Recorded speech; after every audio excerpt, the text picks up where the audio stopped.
हम वो बात आपको समझ करा रहे हैं संसार के तौर पर, दुनियावी तौर पर जो होता है। क्या हुआ? तोता राम की पत्नी ने पुत्र को जन्म दिया है। होता नहीं होता? जन्म दिया है, ढोलक बज रही है, नाच रहे हैं, गा रहे हैं और कुछ और भी कर रहे हैं। हो रहा है जो होता है दुनियावी जो सिस्टम है, नामकरण होता है, जनेऊ होता है, बहुत से संस्कार होते हैं दुनियावी तौर पर, सब होता है। खूब नाचते गाते हैं। बेटे ने जन्म लिया है, तुम्हें जन्म लिया है, वो नाचते गाते खूब उल्लास होता है, साहस होता है बेटे के जन्म पर। और ये जानते हैं ये मरेगा भी एक दिन, अभी हाल मर गया कोई भरोसा नहीं। और आपके सम्मुख स्मरण करा दिया, जानकारी करा दी, वही जन्मा अविनाशी नारायण साकार हरि परमात्मा प्राकट होकर आपके सम्मुख है। अगर आप आनंद में ना हो पाए, साहस ना आया, उत्साह ना आया, उमंग ना आया, रोग नहीं खिला, तो बाबू जी परब्रह्म परमात्मा उत्साह आया, उमंग आया। मेरे ब्रह्मांड के रचयिता मेरे अपने हैं, उन्होंने इस भूलोक में अपना प्राकट्य किया है। अरे झूमने लगती है अंतरात्मा, मन मस्तिष्क नाचने लगता है। यही होता है, बस देखते ही रहे, देखते ही रहे, देखते ही रहे। निगाह इतनी मजबूत हो, वहां से टूटे ही नहीं। अरे भाई आंख में गिरने में लग जाए, कुल मिलाकर जब तक देव नहीं लगेगी, बच्चों का पालन नहीं करेंगे, कर्म नहीं करेंगे, तब तक नारायण हरि परमात्मा की दरगाह में परवान होना संभव नहीं हो पाएगा।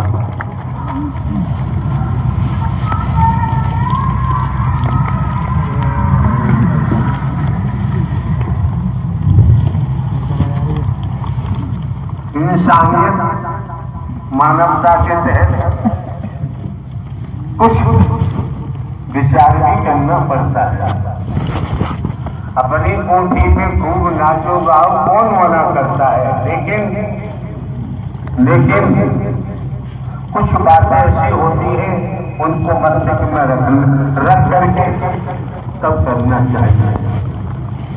नारायण साकार की संपूर्ण महान सदा सदा करिए जो जयकार। और से महापुरुष है जिनका आगमन तो दिन पहले से यहाँ हो चुका है। बड़े सौभाग्यशाली, बहुत सौभाग्यशाली है वो जो 2-3 दिवस से यहाँ पर डेरा डाले हुए पड़े हुए हैं। बहुत सौभाग्यशाली, शरीर के नाते से भी त्याग कर रहे हैं। भोजन के नाते जो भी बना सकते हैं वही ग्रहण करके खेतों में पड़े हुए हैं, आनंद ले रहे हैं। मंगल हो रहा है, ढोलक बज रही है, भजन चल रहे हैं और नृत्य हो रहा है। जो महापुरुष भिन्न भिन्न स्थानों में अपने वाहनों के द्वारा आते हैं,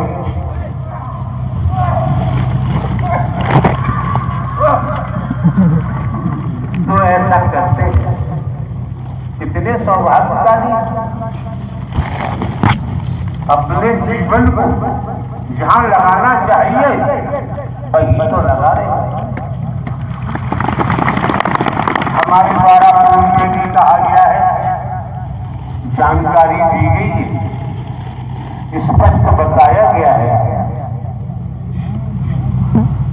जिस परिवार का पेट 30 दिवस में नहीं भरता, 28, 29, 30, 31 ये महीने होते, जिस परिवार का पेट 30 दिवस में नहीं भरता, एक महीने में नहीं भरता, उस परिवार का पेट 12 महीने में भी नहीं भर सकता। जिस परिवार का पेट 12 महीने में नहीं भरा, 12 साल में भी नहीं भर सकता। जिस परिवार का पेट 12 साल में नहीं भरा, 12 जन्म लेकर करके भरने वाला वो महापुरुष बधाई के पात्र है। घर परिवार में रहते हुए, खेती बाड़ी नौकरी व्यापार करते हुए और चल दिए कहा सत्य के साथ में जा रहे हैं। लोग क्या कहते हैं, लोग क्या कहते हैं, लोग कहते ही रहते हैं। लोगों को काम कहना होता है, कहते रहते हवा आई और हवा कहाँ भाग गई क्या पता, लोग कहते ही रहते हैं। उठाया वाहन जो भी है, जैसे 20, 50, 40 वहां पर चलो चल रहे हैं, अपनी सारी व्यवस्था बनाई, गाड़ी में रखी और गाड़ी मानस लेके चले आ रहे हैं। गाना बजाना कर रहे, सोना नहीं चाहिए गाड़ी में, चले आ रहे हैं। जहाँ जाते हैं रोक लेते हैं, अपना चले आ रहे हैं। पहुंचे कहाँ, वहां पहुंचे जहाँ नूतन, समझो जरा, जहाँ नूतन नवीन नारायण परमात्मा की मौजूदगी में ब्रह्मलोक दिखाई दे रहा है, वहीं आके पीछे अब कहाँ जाएंगे, जीवन जिसके लिए लगा वहीं आ गए और ब्रह्मवाणी का आनंद लेते हैं। हरि परमात्मा का साकार में दीदार करते हैं, दर्शन करते हैं, आनंद हो जाता है, मंगल हो जाता है।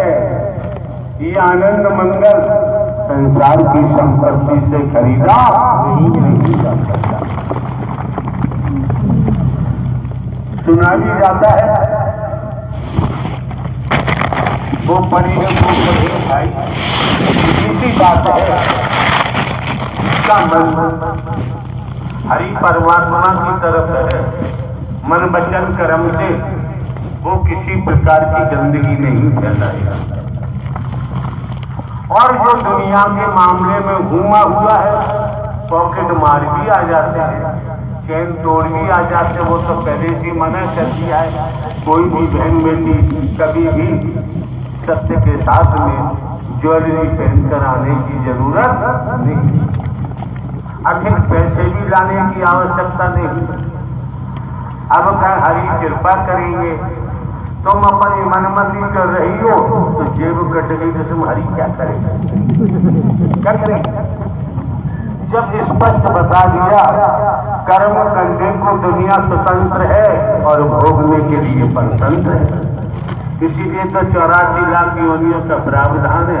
ऐसे समझो आप इस समय सूर्य निकला हुआ है, खुले में बैठे हुए, धूप की परवाह नहीं करनी भी नहीं चाहिए। ये भी देन परमात्मा की है, हरि की देन है, करनी भी नहीं चाहिए। कपड़ा हटा दो, ये अच्छे क्या फर्क पड़ना, तुम आप आराम से बैठे अपनी बातें कर रही है, तो वो तो काम से गए, उनके पल्ले कुछ नहीं पड़े।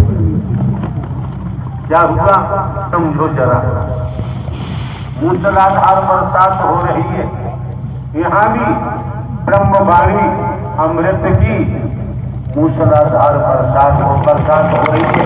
जब से बरसी है मूसलाधार बरसात हो रही है, जो कोठियों में है, घरों में है, मकानों में है, या जिन्होंने छतरी लगा रखी है, वो बरसात का आनंद नहीं ले पा रहे। जो खुले में है वो बरसात का आनंद ले रहे, भीग रहे हैं और ठंडे हो रहे हैं। वैसे दुनिया में ठंडे नहीं हो पाते। जब मूसलाधार बरसात होती है, खुले में पहुंच जाते हैं, आकाश से पानी गिरता है तो बिल्कुल शीतल हो जाता है। और चमड़ी में निखार भी आ जाता है। देखा होगा आपने, मूसलाधार बरसात हो रही है, जो कोठियों में बगलों में पड़े हैं उन पर एक बूंद, और समझो उन पर एक बूंद बरसात की नहीं पहुंची। अब आप देखिए, सभी जानते हैं ग्रामीण अंचलों के हैं, बिजली कौंधती है, कड़ा कड़ा तो आवाज होती है बहुत जोरों से, बिजली कौंधती है। कोठी बंगलों में महलों में जो पड़े हैं, बिजली कौंधने की आवाज तो उनके कानों में पहुंचती होगी, लेकिन जो चमक है बिजली की, उसका दीदार, उसका दर्शन महलों में पड़े वाले करी ही नहीं पाते हैं। और जो महलों से बाहर निकल आया है, मूसलाधार बरसात का भी आनंद ले रहा है, खुशियां मना रहा है, और बिजली कौंधने की चमक के भी दर्शन। और गहराई की बात है, समझने का प्रयास करो। इसी प्रकार अब हम प्राकट्य की बात फिर आते हैं। प्राकट्य तो हुआ हो गया, अब आते हैं समय के सदगुरु जिन्होंने प्राकट्य किया है। अनंत अनंत कालों के भटके हुए साधक भिन्न नारी तन में है, वही तो यहाँ आए हैं। यहाँ हर कोई नहीं आ सकता, तो वही नारायण हरि परमात्मा परम सदगुरु बनकर, समझो जरा, परम सदगुरु बनकर जबरदस्ती नहीं करते, शांति से बैठा लो, अभी बुलाते हैं, शांति से बैठो भैया।